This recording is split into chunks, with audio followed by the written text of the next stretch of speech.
While you're doing the verbal introductions, also please send your speaking order in the chat so we can refer to that later for the ballots. Thank you. We can start with F whenever you're ready for introductions. Yeah, the first speaker will be Kartavya. He doesn't have any preferred pronouns. The second speaker would be Manasija. I will be going as a reply speaker as well. I do not have any preferred pronouns. The third speaker would be Aviral. He also doesn't have any preferred pronouns. All the best, everyone. Thank you. And Meg? Hi, I'm going to speaking for she, her, please. It was muted. Oh, sorry. I'm going to speaking for she, her, please. And Sharuka speaking second here, Lay. Grace, third, she, her. Wonderful. Thank you so much. I would also love it if you can send your speaking orders in the chat. With that being said, just a few reminders. Number one, I'll try my best to give timestamps in the chat, but I'm incredibly bad at it. So also time yourselves. And secondly, please be very respectful of other speakers and their preferred gender pronoun if they have mentioned any. If they haven't, just refer to them with gender neutral pronouns. With that being said, best of luck, everyone, whenever first F is ready. Let me help you with the time. Thank you so much. Okay, sure. Yeah, I hope I'm audible and visible. I'm just switching on my timer. Yep, go ahead. Thank you.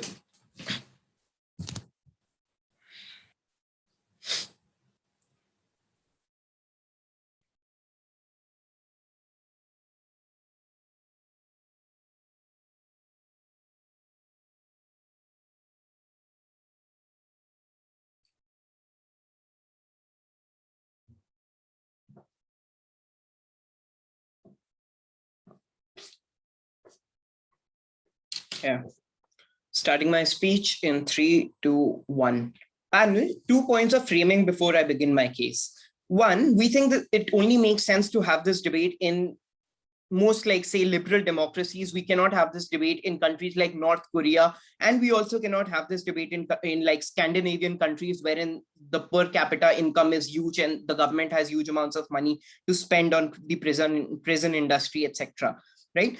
We think in most part of the world, whether you look at countries like the United States, whether you look at like emerging economies like India, we think prisons are massively underfunded, right? This looks like there being extremely less number of guards per prisoners, less number of doctors, bad sanitary conditions, like huge amounts of sexual assault, drug abuse, all these sorts of things occur in prison, and people cannot, like the prison guards cannot do anything about it because prisons are massively underfunded. There are not enough guards, right? Second point of framing, we think the political capital, just in the general sense, like the general narrative, is not on the side of prisoners, right? Because people see them as like people who have violated their rights, right? Like there's a general notion that a large part of the world has, that these prisoners deserve the inhumane treatments that they sometimes get.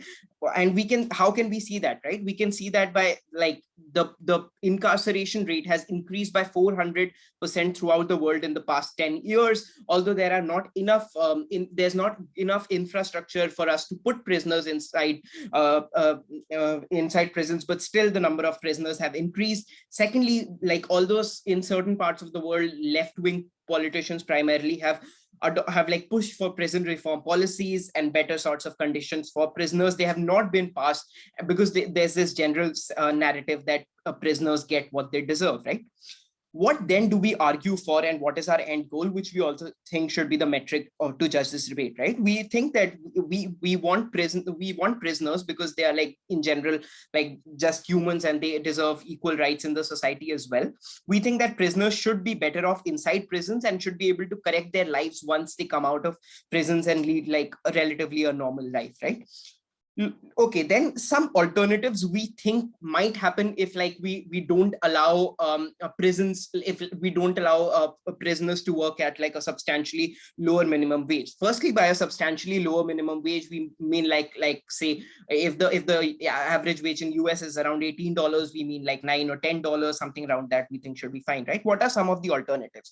One, we think that if you really like do not allow this, some prisons, because they need prisoners to work, might give them the same wage, but because the amount of capital is fixed, the amount of capital that is given to the prison industry is fixed, it would mean that you further deteriorate the conditions of the prisons and like strip prisoners of basic amenities, right? Like doctors, like guards, like healthcare system, etc. Secondly, we think that some prisons, because they really cannot afford this, they might like make prisoners not give an option to prisoners to work, which would mean that prisoners do not get the money because like you're not allowing them to work at a minimum age. They might just say that, look, we need only 20% of you to work.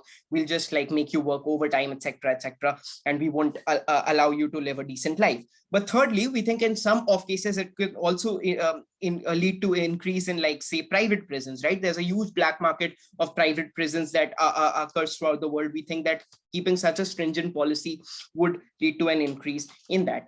Moving on to our arguments, we have two broad arguments. First, on the life of prisoners within the prison and once they come outside the prison. Secondly, on how people would react to this policy and why that is bad for prisoners, right? Firstly, then on life within the prison and outside prison, we think what we need from prisoners is like we need lesser recidivism, right? We need more prisoners to be rehabilitated. We need safer conditions. Things like sexual abuse, abuse of drugs, etc. are prisons, right? What do we need for that? We need more number of guards, we need more doctors. We like just imagine, right? If you probably are always in the fear that you will someday get stabbed or someone will come and kill you while you're taking a bath in the prison washroom, you would be more than likely to join a gang for your own protection, right? Why do you feel unsafe? Because the prison cannot guarantee enough safety for you, because like the gang leader tells you that you have to like smuggle drugs inside the prison, and only then will they provide you that gang protection. All of these things happen because of the massive underfunding that exists in prisons, right? We think that if you give them like probably a 50% minimum wage and like let that compound into their bank accounts while giving them better facilities when they're inside prison, you would they would feel much safer and would not resort to like joining gangs, indulging in drug usage, etc., which would lead to like have them having a relatively better life. But also once they come outside of prison, it would help them not resort to the same path, because like ultimately what happens in status quo is that people still have connections with their inmates and like the sorts of gang connections they have made, etc., right? Secondly, we think that skilling and education of prisoners is important, and this is something that like a lot of politicians have been arguing for, right? But the common argument here is that look, there's not enough money. We're trying to like get enough funding, but that's not available. We think that once you pay prisoners like the minimum wage, which is higher than what they're currently paid, you would probably not be left politicians would not be able to lobby and bring forth these policies of reskilling and education. We think that it's absolutely fine for prisoners to earn less money, but be reskilled and be educated once they come out of the prison. Neg might tell you that once they come out of the prison, they might be able to like live without crime if they have enough money, but we don't think that money is anyway going to be substantial for them to set up their own business, for example. Like we think it might be enough money for them to sustain themselves for 2 to 3 years, but they would be better served off if they actually had like these sorts of educational policies. They actually had the techniques and the skills, and they were taught these things inside prisons so that they can assimilate into the market, right? Second argument on how people would react. Look, we think because of like the context and framing I gave you regarding how people view prisoners, we think that not everyone goes inside a prison and sees their conditions, right? But when you put a policy that these prisoners are earning the minimum wage, one, it gives conservative politicians a forum to like to instigate people against this and say, look, you live a good life, like a virtuous life, sinless life, and you still like earn the minimum wage at McDonald's, and prisoners are earning the same as well, which means that it would like people will feel they're getting the same money as prisoners are getting inside prisons, which means that it leads to like more sort of backlash from the general populace as well, because they think that there's like no sort of distinction that occurs, right? They're not going to factor in the inhumane conditions that prisoners actually face in prison and then make like a choice based on that. So we think that in order for you to make sure that prisoners actually live a better life, it's absolutely okay for them to like earn less money, but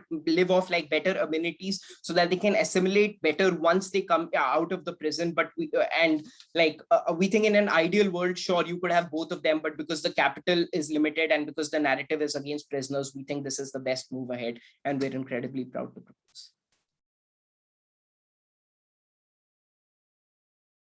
I thank the speaker very much for that fine speech. First Nag, whenever you're ready.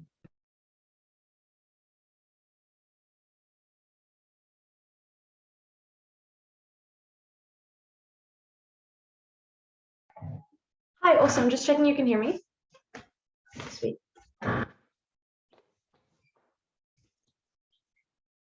In our world, prisoners get paid the real minimum wage. Note that it is not prisons that are hiring these workers, nor are they spending money that ought to be spent on maintaining conditions in prisons on laborers themselves. The money comes from companies that hire these laborers. It's often like things like construction companies contracting with prisons to get an inflow of working inmates. Given that context, 3 points from Neg. Firstly, why it is not justified to deprive prisoners of a minimum wage for the labor they are doing. Secondly, why this harms prisoners' quality of life. And finally, why companies will act in pernicious ways when prison labor becomes incredibly cheap. Before that, a few points of extraneous rebuttal, noting that we agree with a lot of their material around providing prisoners with things like work experience for their life outside of prison, but we think we will achieve it better. Their first point, first claim rather, was that prisons are presently understaffed and this somehow fixes this. I think the first thing I would note is that it is just typically untrue that prisons are incredibly understaffed, because in general, both sides of the political spectrum like things like funding certain political prison reform. On the right wing, it looks like often paying for more guards to be tough on crime, while on the left wing, it looks like ensuring conditions in prison are safe and riots aren't breaking out. So I think in general, there are often lots of prison guards. What this means for the affirming team is that they have to do a lot more work to explain why wage rates are the specific reasons why people are doing things like joining gangs in prisons and creating all these unsafe conditions. Often it is the case that those kind of conditions happen as a result of wanting to build a sense of community. But if it is because prisons are understaffed, it is unclear that the affirming team is able to ever fix this problem. If anything, they probably increase how much companies want to increase the inmate population, making these issues worse.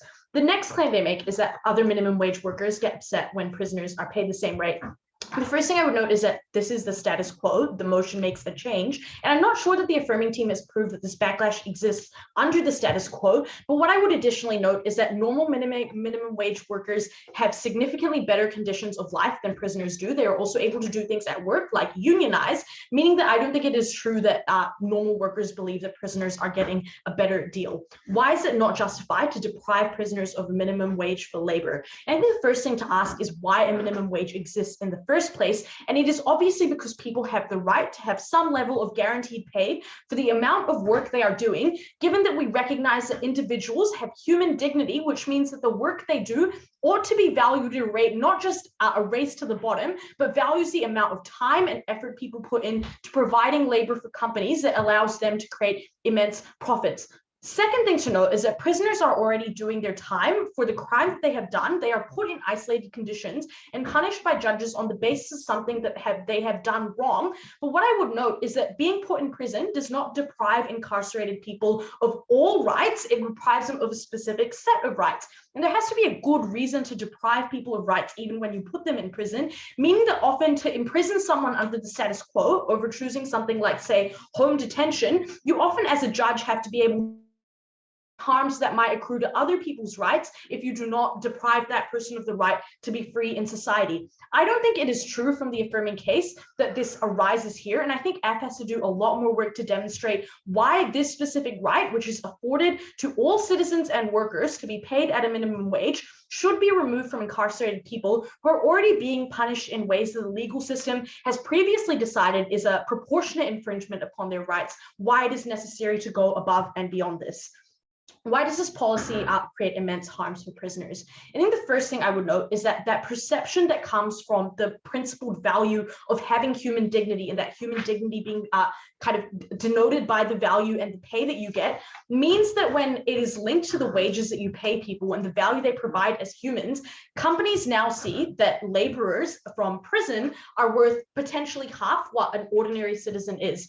I think that means a few things. The first is obviously, I think companies are more willing to do things like mistreat their workers, do things like create incredibly difficult break conditions for them, not giving them things like employee perks, for example, because you know that these people are worth less than the other laborers you have. But I think it also places immense social stigma on these prisoners themselves when you see that Black workers who have been incarcerated are being paid literal cents for the labor they do for hours a day is horrific. And I think it reinforces this idea that not only have these people done something bad, but that they are worth less than citizens in other ways, including the very way that we assign value to human beings, which is often the wages that we pay them. The second thing I would note, though, is that often, as well as the fact these prisoners are being paid less than other laborers in a world where you decrease the minimum wage, there are also other unique constraints that apply to prisoners that mean that their conditions are often quite bad in these companies in the first place, which is to say that they often can't do things like unionize to fight for better rights as a prisoner, because prisoners are generally looked down upon in society for the same reasons that F brings. They're not seen as deserving of the rights they demand.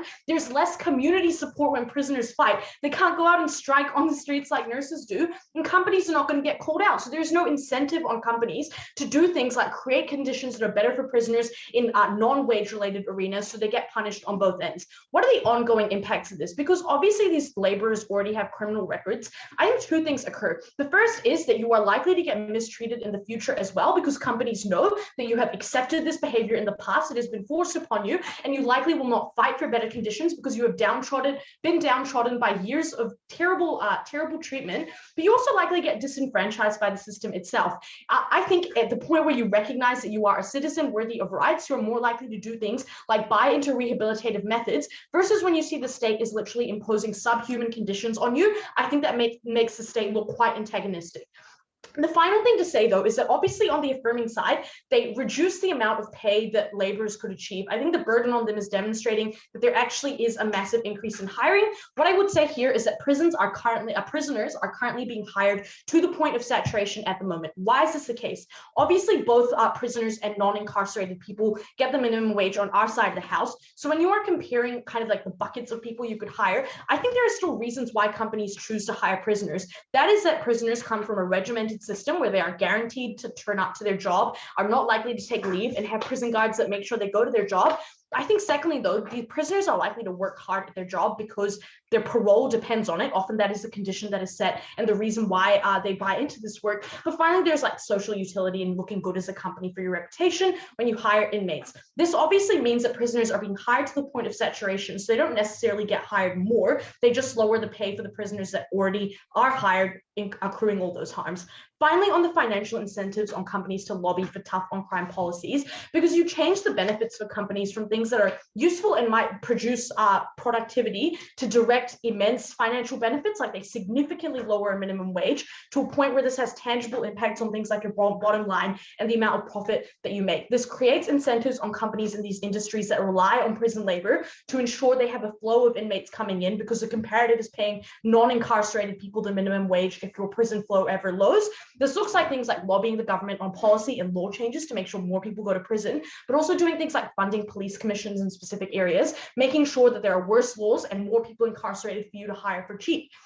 Obviously, this financial incentive is significantly overwhelming because of the way it applies on companies. Lobbying obviously is an immediate and ongoing cost that companies sink in order to get the benefits they want. In a world where the benefit you gain is marginal increases in productivity that make an inmate attractive at the point of the hiring process, which is beneficial to the company but not as quantifiable, it is unlikely that you sink millions of dollars that it would cost to lobby for more prisoners into that cost. But in a world where there are measurable profit increases on the line because your labor costs are being slashed by half, the cost of lobbying is obviously worth it. The impact is that you get significantly worse reform around things like prison policy that is obviously regrettable.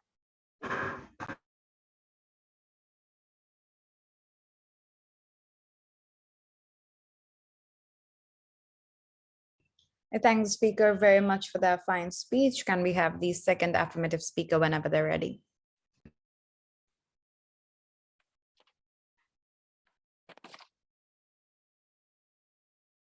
Yep. Am I audible? Yep, go ahead. Yeah, I'll take a few seconds and start a timer for myself.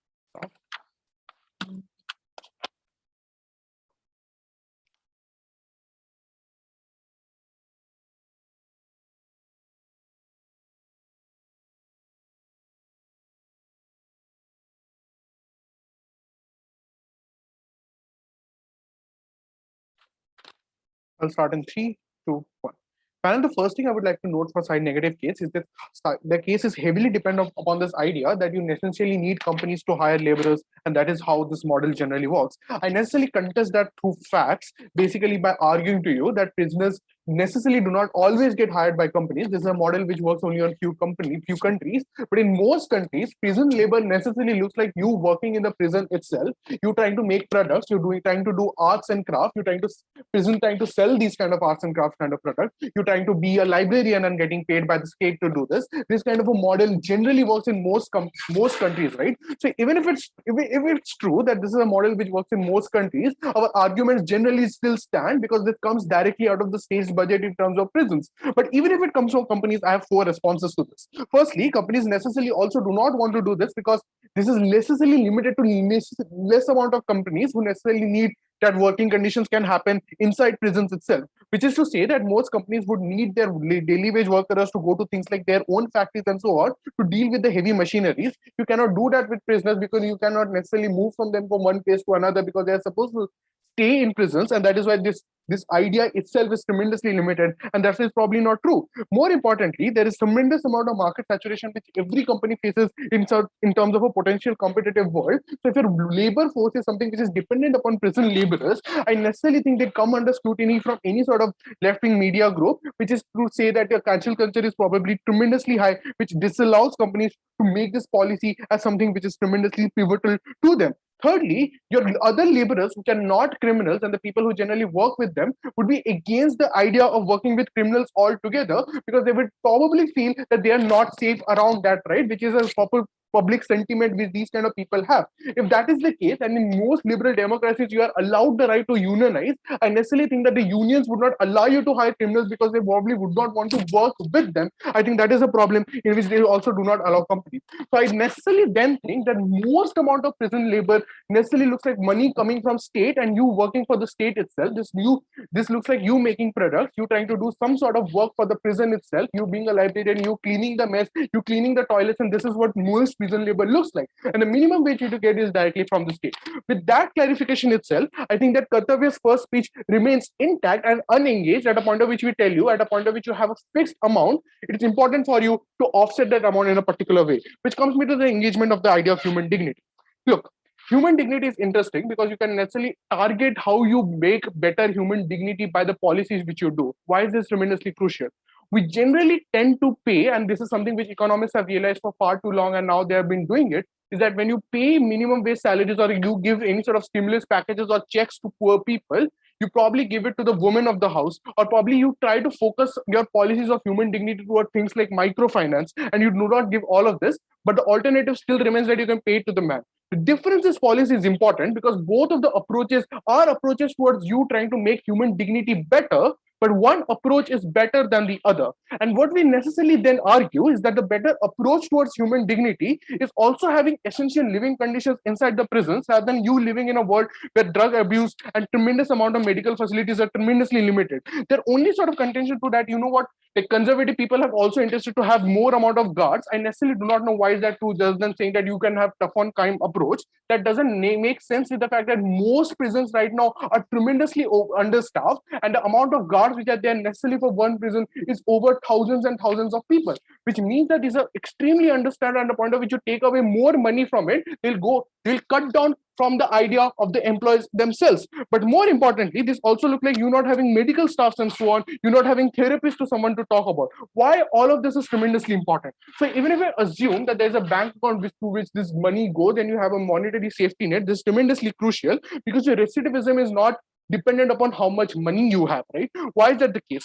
Because the fact that these people are likely, and this debate is about people who necessarily need some sort of money or minimum wage, because rich people, this debate cannot be about rich prisoners because they already have a monetary safety net. If this is about poor people, they most of the time do crimes in terms of having some sort of a last resort. This is tremendously crucial because at a point of which you do not have money for things like proper living conditions in terms of sanitary conditions, in terms of having medical professional help and so on.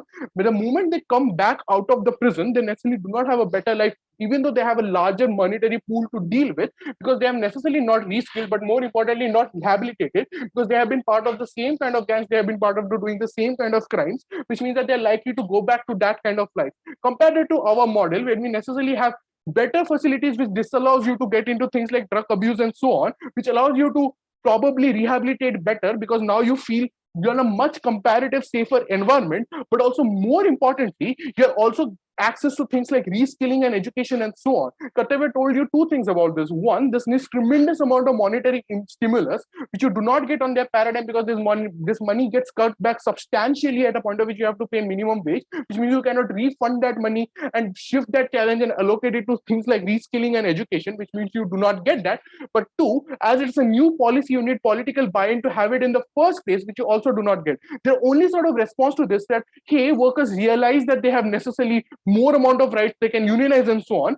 But I do not think people necessarily think that way. The approach towards criminals, especially for people who necessarily live in the ground, is that criminals are bad people who do not deserve everything we do. Why is that the case? Because I necessarily cannot do any sort of crimes even if I want to, because I have the fear of the prison, and the fear of the prison necessarily stops us from things which we really want to do. If someone breaks that kind of a chain of social contract, we necessarily also want to punish them, because we are the ones who have been subdued of our rights and we have been taken away for this kind of social contract, because the social contract promises us that people would be punished even though they violate it, right? At a point of which we tell them that we are paying the minimum wage, the political weigh-in or the amount of political approach towards this is tremendously problematic, because people can now necessarily then argue that prisoners are getting the same money as you guys. What are you doing? But even if that is something which is not logical, I do not care, because narratives necessarily do not care about what's logical or illogical. It's easy for a Tuckle counsel to shout it at Fox News that even if you are being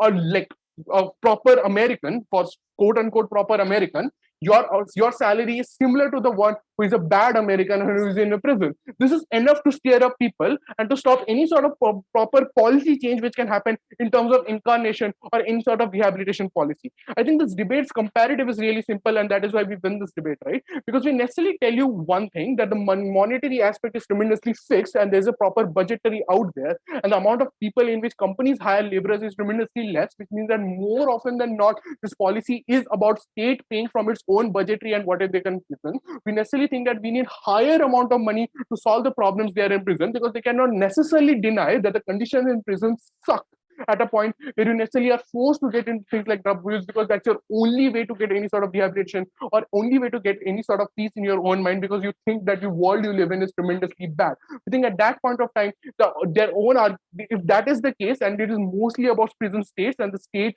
monetary incentives itself, the idea about companies having financial incentives to have a tough on crime approach is also falling down there. Why then the comparative is simple? Because even though they can have more monetary safety net on their paradigm, that money doesn't get used for the same reasons, because of the fact that because of the same reasons that they went to prison itself, right? Which means that they are not reskilled enough to get a job, which means that this money again gets used to things like doing crimes and doing drugs. We think that it's tremendously problematic. We want to reskill them. We want to give a better platform to rehabilitate, and we want to make sure that there's not enough buy-in from conservatives to make prisons a better place to live in. Could not be more proud to propose. Thank the speaker very much for that fine speech. Can we have second neck whenever they're ready?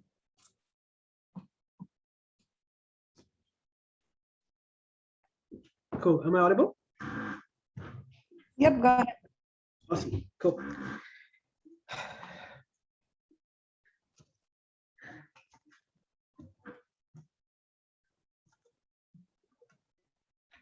So starting my speech in 3, 2, 1.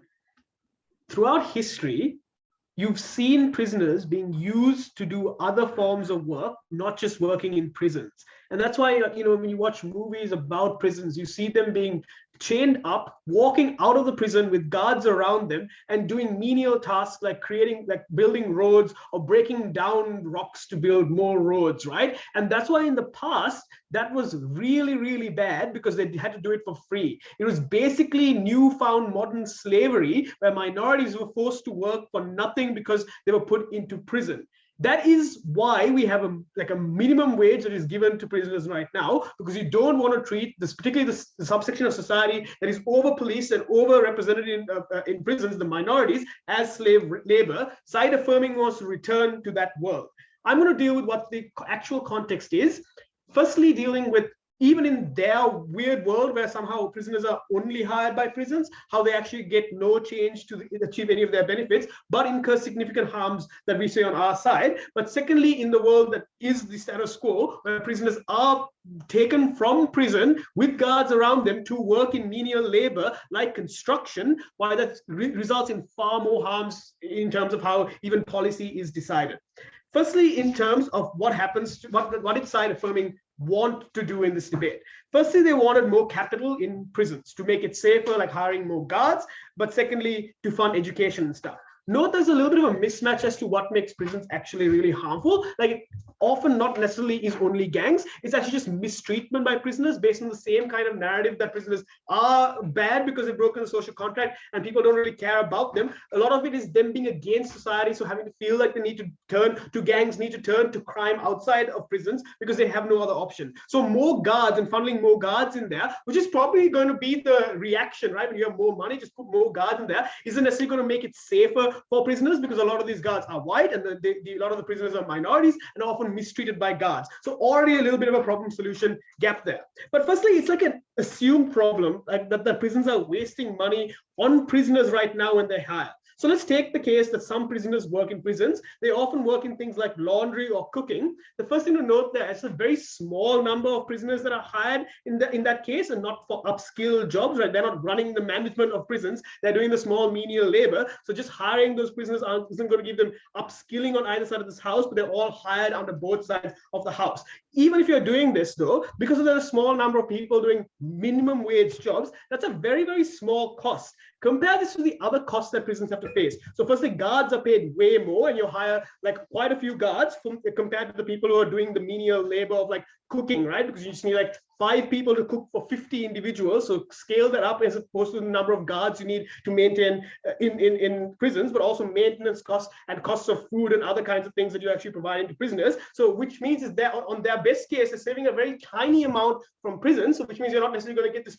huge assumed benefit to changing better facilities, having more therapists, those kinds of things. But the second thing we note there is, based on that same narrative of not caring about prisoners, that's the status quo, right? The status quo is where the budget is constrained so much that people don't put money into prisons, even though there might be good social outcomes, because of the narratives that side affirming talks about. Which means it's unclear that if prisons and politicians can see that prisons can save money by not paying prisoners what their human dignity is valued in, the work that they're doing should be paid that much, and society agrees that human beings working for that should get the minimum wage, right? But now that they can cut that cost, it's unclear that they're suddenly going to put that money into therapists because these criminals are misunderstood people that need help, or put that money into reskilling the people that have broken the social contract. No, the government's just going to save money and say, hey, we've got more money now to give to, I don't know, we can cut taxes now because we don't need as much money to pay for prison. So it's unclear as to why the political outcomes they're talking about actually translates into good outcomes for prisoners, even if they can save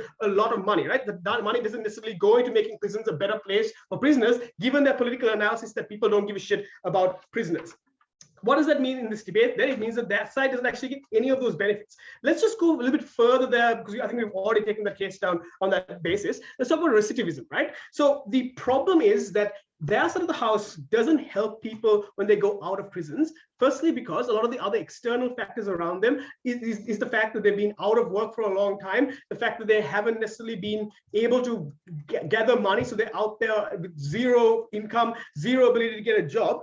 If it's true then that you want to stop people from going back into prisons, cutting the amount of money they earn is really harmful for those prisoners, because that doesn't necessarily mean that they're actually going to go out into the world and have a good life, but probably also means that prisoners aren't going to even do the menial jobs in prisons if they're not getting paid that much for them, right? Because what you can't force them to do it. That means you necessarily might not even do it in the status quo if you aren't paying them. But the second level here is about rehabilitation, because I think it's very hard to show prisoners that prisons are actually there to help them rehabilitate when they are treated as second-class citizens, when they're literally being paid nothing at all for the jobs that they're doing and literally being treated as modern-day slaves, right, with some money thrown in. So it's unclear that they're actually going to buy into the therapist, buy into any of the other options that they might magically get on side affirming if they're already being treated as second-class, firstly just by being in prison and being mistreated by guards, but now an additional layer of their own value that they're providing for the prisons not being recompensed to them. They're literally being treated as slaves. That is a massive harm, which means the entire affirmative case that rests on those assumptions falls. Let's talk about what we brought you. So we say that there are actual reasons why people are hiring prisoners outside. I think Umbar gave you a lot of reasons as to why, first of all, that is the status quo, but secondly, why it's likely to continue. Look at their responses. Firstly, they say limited to a few companies. So it doesn't have to be in prisons, right? You can move them to other places. There's a lot of construction work that goes around. Prisoners do that. But also they say, well, there'll be scrutiny from left-wing groups if you're hiring prisoners. No, actually it's a benefit, right? So all the reasons they say that hiring prisoners and upskilling them, giving them money is considered a good thing in left-wing circles. That's why the social utility is a good thing for the companies to claim that they're helping out in that way. But other laborers being against working with criminals doesn't make sense. Firstly, you can just hire all criminals instead of hiring laborers. And we've already explained why they're better than day laborers. And now on their world, you're actually more likely to hire them. But it's also going to happen on our side of the house for the reasons we provided. But the second thing is that the way that people perceive criminals is very different based on your class, right? So the kinds of people that are working minimum wage in that area, in those menial jobs, are people from the same communities, minorities from the same communities, who often don't think of criminals as being entirely bad because they're often against the state that has put them in such an oppressive situation that people have to commit those kinds of crimes. That is already a harm, in the sense that all of those structural reasons that we gave to Umbar mean that you're likely to continue to abuse prisoners, but also not give them enough money to have a good life afterwards. Let's just talk about their reaction material, right? The first thing to note is that the principle Umbar gave to you is not about policies of human dignity. It's a principle, right? It doesn't rely on outcomes. It's that we've decided that individuals have the right to get recompense for the amount of work they do that is essential to human dignity and your ability to feel fulfilled in like not being taken advantage of by the state or by other private companies. They still need to explain why just breaking a social contract means you're put into prison, those rights are taken away, why extra rights need to be taken away on their side of the house because they're changing, right? And that's why the reaction material is bad from them, because they're trying to frame this as a backlash that might happen. It's the status quo. The backlash of how these people are being paid the same as you doesn't exist in the status quo. I haven't explained why when you do it on their side that it changes. But we've given you why now you actually feel financial incentives to campaign for being tough on crime. That obviously harms any policy to lower recidivism, because it's not up to the big companies now. They don't want to stop recidivism. They want people in prisons because they get cheap labor. Prisons also get cheap labor. So on our side of the house, prisoners are far worse off, but society also treats them far, far worse. I thank the speaker very much for that fine speech. Can we have the third affirmative speaker whenever they're ready?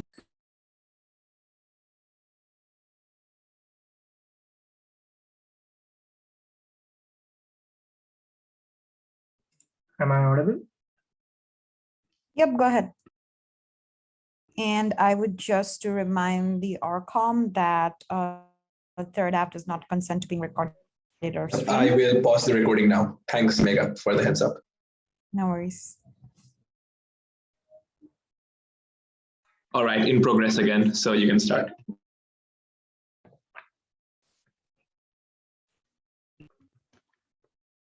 Firstly, in my speech, I'm going to look at the harms we brought you. Then I'm going to look at the possible ways that AF could have won this debate and failed to. So what harms have we bring you? Firstly, we brought a principled harm, and that was that the minimum wage is about human dignity and that we only deprive certain rights from prisoners and there is no justification to deprive this particular right. We finally hear a response from third affirmative, which is that we should make a trade-off for the practical benefits. 3 responses. Firstly, that would require the affirmative to actually prove a practical benefit, which they clearly did not do. Secondly, this isn't a response to our principled argument. We've had no actual principled engagement from the affirmative team. But thirdly and finally, I don't think this necessarily is always true. We could, for example, lower the minimum wage to make sure that we could get even cheaper goods provided to people so that, lower class families could afford cheaper goods. But we don't, because we understand that the minimum wage is important and we need to treat laborers with dignity. Clearly, this principle still stands and is important. The second harm that we brought to you was about the treatment of prisoner employees. And I think the affirmative, like quite wokely, identifies that there is a tendency, particularly amongst conservatives, who make up a lot of business owners, by the way, to dehumanize prisoners.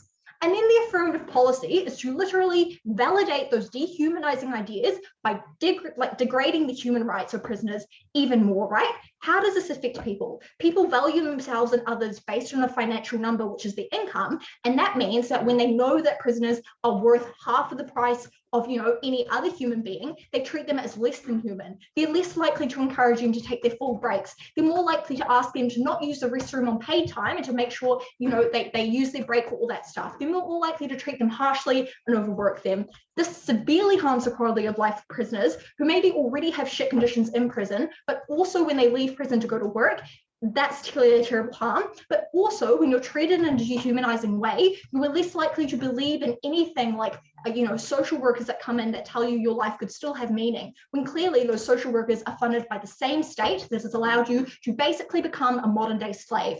Obviously, the harm of this undercuts any possible benefits the affirmative team wants to talk about discouraging recidivism or anything, because they are disenfranchising prisoners even more. Even if the affirmative team wants to talk about leftist criticism and watchdogs, firstly, I would say that's not true, because leftists often tend to perceive that these prisoners are benefiting from, getting work experience and being able to, upskill. But secondly, I would say that inmates are probably the least likely to be able to speak out and be able to access places like Twitter where the leftists congregate. So how are they going to necessarily speak up about the abuses when they're not legally allowed to have a phone, right? Clearly, this point stands. Final harm we brought you was about over-incarceration. And that was that now companies are hugely financially incentivized to lobby for parties which have tough on crime policies, right? And I think the reason the affirmative team could never really engage with this harm is because they just kept acknowledging the status quo as already being bad, right? And yeah, the status quo is bad. So imagine how large the appetite would be to make it even worse for prisoners, given no one seems to be standing up for them, right? Obviously, the status quo isn't brilliant. We're not trying to change it. We're trying to prevent the backslide of the rights of inmates even more. We care about protecting them more than the affirmative team does. Okay, now that's dealt with, I'm going to move to the ways that the affirmative team could have won this debate, right?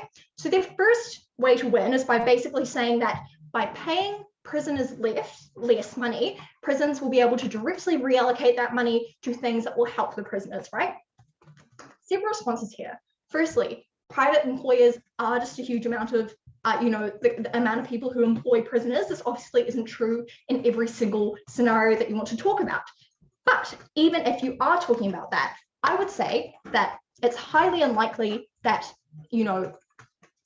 even if you're talking about, the state employing you, that necessarily is the prison, because often the prison contracts out employees to go work for a different sector of the government, and that, that money isn't just directly reallocated to prison. But if you want to talk about, incentives on the state and incentives on the prison in the best case scenario, they're obviously not going to choose to put money directly back into helping the prisoners.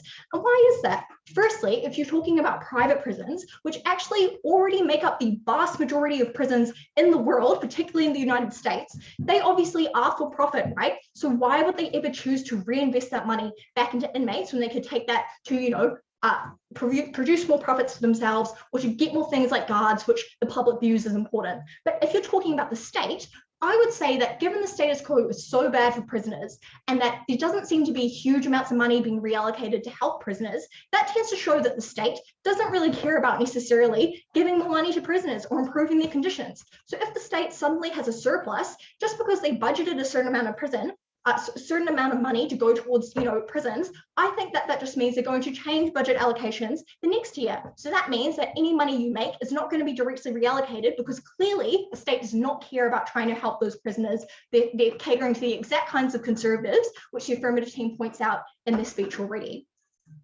That point aside, the other way the affirmative team tries to win the debate is by talking about how they increase employment of prisoners, and that necessarily has benefits like reskilling them or preventing recidivism. Firstly, I'm going to deal with why they don't increase the amount of prisoners, right? So firstly, let's talk just about private companies. So what we tell you is that there are, private businesses, there are, X amount of private businesses within 10 kilometers of the prison or whatever, and they have already hired inmates to saturation for several reasons. Firstly, because inmates are already pretty attractive employees. They always have to turn up. They have to do their work because otherwise they get told off by the guards, so they're productive. Secondly, you probably don't have to pay your prisoner employees leave, and that is a little financial benefit to you as an employer. Thirdly, I think there's social utility associated with hiring employees. It often looks really good if you as a business can advertise to your customers that you actually help disenfranchised groups find employment, find meaning in their lives, and that's a way for you to sell yourself. But finally, I just think that you have very few options as a industry, like a manual company, right? Because the reality is, we live in a society where people have been upskilling for thousands of years. Everyone has a degree, right? Nobody is going into manual labor. I think the amounts of workers who are possible for you to, the amount of available workers for you to employ is diminishing more and more, particularly in a time where there's very limited international travels. You can't depend on, immigrant workers, right? So you probably just have very little choice but to choose to hire the available employees. The only response from the other team is that, you don't want to hire prisoners because there's a social stigma. Well, obviously you're not going to hire them for a customer facing job, but we think you would already have hired as many prisoners as you can for manual labor jobs, for example. This analysis also applies if prisons are hiring prisoners, and also even if you could potentially pay to and afford more prisoners to work for you, why would you when you could just save money by hiring the same amount to do the same amount of work they've been doing? So I just don't think that the affirmative team manages to prove that more people get you upskill. But we also deal with why these benefits aren't even that good, right? And Shah tells you, firstly, I don't think it's not a huge benefit to necessarily upskill because you're just working manual labor jobs. That doesn't necessarily look good on your CV, right? But secondly, that this has no real impact on recidivism, right? There are other reasons for recidivism that we identified, such as feeling disenfranchised, and this actually worsens those things. But finally, we hear a new harm from third affirmative, which is that public prisons collapse. This is just absurd because obviously the majority of prisons already are private. So we think that the state of prisoners remains the same. Thank you. I thank the speaker very much for that fine speech. Could we have the negative reply whenever they're ready?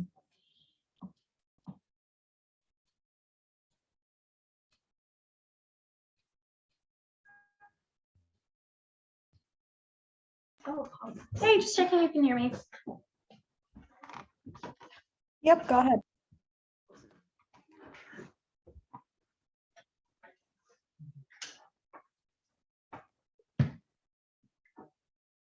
What does the affirming team have to prove in order to win this debate? It is firstly that the present overcrowding of prison, which leads to all of the flow-on harms around rioting and rehabilitation that they claim, is a direct result of money being spent on hiring prisoners. And secondly, that they are able to increase the capacity for prisoners to gain work experience and establish a life after they leave prison. Why are they unable to win on these grounds? Firstly, on the causes of overcrowding prisons, and it is untrue that work happens in prisons and is only cooking and cleaning. And it's frustrating to have to clarify this again at neg reply because I think this is consistent in all of our speeches. Private companies that do menial labor work like construction do contract with prisons to get workers. And Shar also explains that even if you believe that this work is only internal prison domestic labor, states pay for it not through the budget of the amount of money that is going to guards, but for these specific projects they're contracting for. It is unlikely that the trade-off is hiring guards versus paying prisoners. And I think F does not do enough to explain why these two things are necessarily linked. But an observation I would additionally make is at first they claim that underpaying prisoners lets you hire more prisoners for the same funds, which undercuts all their analysis around budget allocations. But they realize this and drop it down the line, which I think raises questions around whether they are able to increase the capacity for prisoners to gain additional work experience for their life after prison. On this clash, I think it is directly reliant on increasing the number of prisoners that are hired. We tell you at first neg that companies often have already saturated the number of prisoners they would willingly hire, because even at a minimum wage, it is often worth hiring these workers because they do work hard, because parole depends on it. They can't do things like access leave, and they have guards to ensure that they are safe to hire and show up to their jobs. In response, neg says that companies do not like hiring prisoners under the status quo.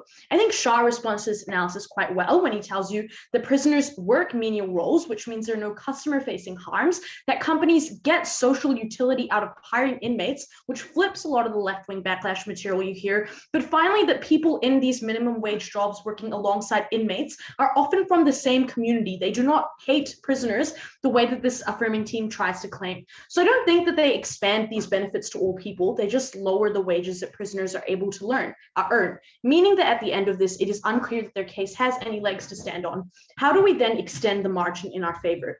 The first thing I would note is that our principal challenge just goes unresponded. The challenges we present down the line is that the affirming team must justify why it is principally okay to limit a right that we award all citizens. The response to this, which comes out in the dying seconds of the third F speech, is just that there are practical benefits of this policy. And I think Grace deals with this brilliantly, right? She tells you that firstly, that is just not a response to the principal clash in this debate, but also relies on them claiming all those benefits, which obviously, as outlined above, they do not. Second, we explain the massive harms this has on prisoners themselves, both in their self-perception and their ability to rehabilitate in society after they leave prisons. It devalues them. It denigrates the treatment that we afford them because we decide they are worth less than the workers that they work alongside with. And the response from this affirming team is just, but prisoners are dehumanized anyway, so how could it possibly get worse? It is unclear to me that prisoners being stripped of their rights allows us to just additionally pile on how we treat them even more just because their base standard is already bad. But what we additionally add to impact this is the important normative value of assigning a wage value to the work a person does and the direct impact this has both on how individuals perceive themselves and how others treat them, how willing they are to engage with the state that treats them as subhumans. Third, and I think this is where the margin just blows up in our favor, is how we increase incentives on companies to fight for higher rates of incarceration, to access more cheap labor and run away with these profits. I think it's punishing for the affirming team that they do not respond to this material because the impacts go beyond just the people that are in labor today. It harms the people that will be sent to prison in the future, the length of their prison terms and the way they are impacted for indeterminate amounts of time we are so proud to oppose. Thanks, Speaker, for the very fine speech. To conclude the round, can we have affirmative reply? Yep. Am I audible? Yep, go ahead. Yeah. Just a second. Yeah. I'll start in 3, 2, 1. Panel, in Southeast Asian countries and in African countries, stimulus checks and the salaries of workers who are working under government schemes are not given to the male of the house, but to the female, even if the male works for that particular sort of job. Just because negative tells you that they have a principle doesn't mean that principle stands at a point of which they're not able to meet that principle with the subject of this debate. If the principle of this debate is human dignity, they had to show to you why there's a direct correlation, and this is the best approach to have a minimum base salary and directly connected to the idea of human dignity. We tell you we meet these criteria of human dignity much better in our paradigm, and that is why we approach that principle better. Just because they say that they have a principle, they really do not. Secondly, in terms of fact checking, I just want you to be smart about it, because you necessarily cannot think that majority of the prisons around the world are private prisons. Necessarily, then they say you vast number of prisons, this vast necessarily looks like 5%.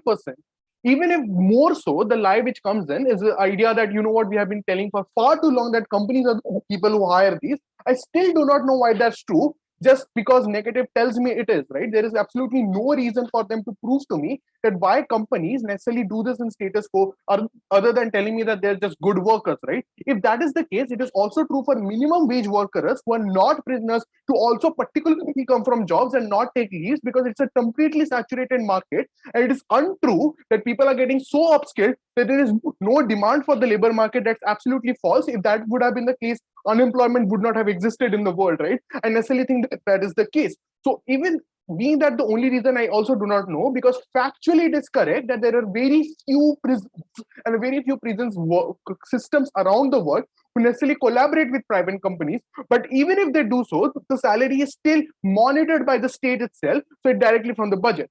The second idea which they get is that you know what, private prisons can completely control this. I don't care. This debate is about a large-scale state prison system, which means that they can control the budget. And then they tell you that, you know what, you can change the budget later. Changing the budget necessarily also needs you to have 51% majority of the votes. I do not see how they get that at a point of which the left majorly doesn't want this to happen, which means that the budget would remain the same. They probably have to reallocate, especially at a time it is likely known that these prisons are tremendously overcrowded. They would not decrease the budget. This means that they probably have to reallocate.